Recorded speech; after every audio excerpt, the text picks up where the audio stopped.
लॉंगडिंगनंतर आमचा पुढचा कॅम्प ठरला होता वाकरो नावाच्या जागी. इतर बऱ्याच गावांच्या तुलनेमध्ये वाकरोला जाणं तसं बऱ्यापैकी सोपं होतं.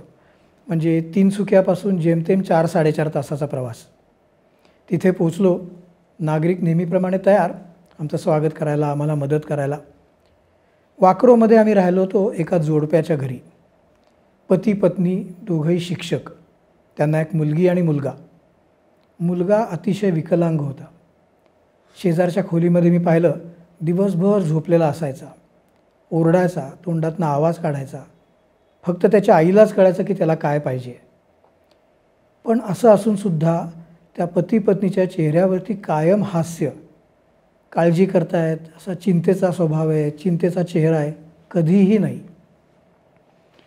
इतके प्रॉब्लेम्स असले तरी माणूस सुखी कसा राहू शकतो हे त्यांच्याकडनं मी शिकलो.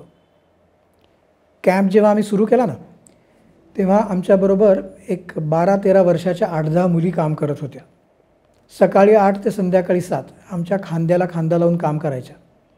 पेशंटच्या डोळ्यात ड्रॉप्स टाकायचे. वृद्ध पेशंटना हाताला धरून आणून बसवायचं, बाहेर सोडायचं. कोणाला हिंदी येत नसेल तर इंटरप्रिटर म्हणून काम करायचं. त्यांना सगळी माहिती सांगायची. असं काम त्या करत होत्या.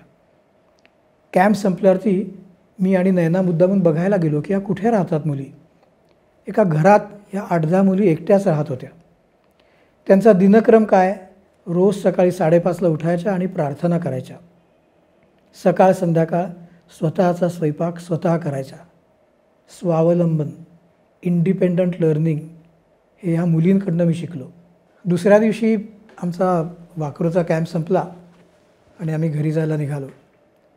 त्या दिवशी सकाळी एक महिला आली होती नयनाला भेटायला. ती म्हणली, तुमचं संध्याकाळचं काम संपलं ना की माझ्या घरी जेवायला या. म्हणजे ठीक आहे, येतो आम्ही तुझ्या घरी जेवायला. एकटीच महिला होती, विधवा होती. तिला मुलगी होती एक. तिथून साधारण एक 70-80 किलोमीटरवर तेजू नावाच्या गावी तिची मुलगी राहायची. आठवड्यातनं एकदा ती मोपेड घेऊन 80 किलोमीटर जायची आपल्या मुलीला भेटायला.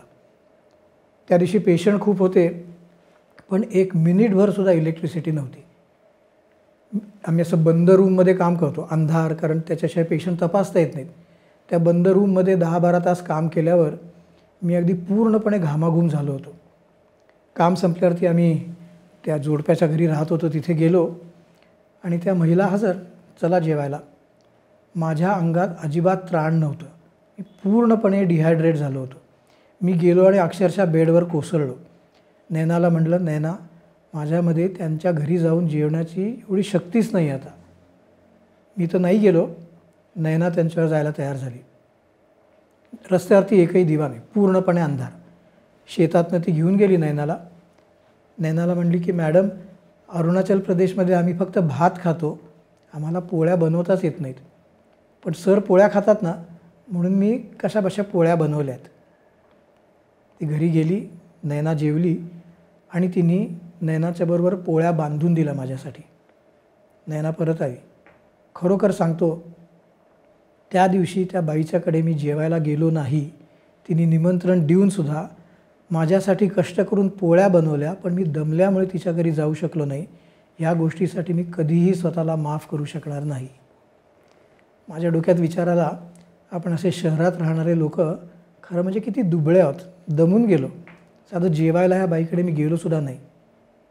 आणि हे खेडेगावात राहणारे लोक, अंगावर फाटके कपडे असतील, पोटात थोडंसं अन्न असेल, पण मानसिक आणि शारीरिक ताकद केवढी आहे त्यांच्यामध्ये.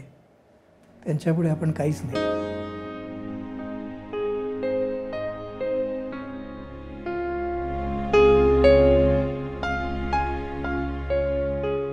वाकरोच्या कॅम्पमध्ये शेवटच्या दिवशी सकाळी 10-11 वाजता एक साधारण 40 वर्षाची स्त्री आली डोळे तपासायला.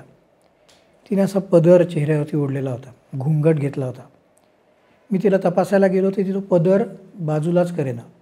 मी म्हटलं, अगं तू पदर बाजूला केला नाही तर मी डोळे तपासू कसे? पण ती काही तयार होत नव्हती.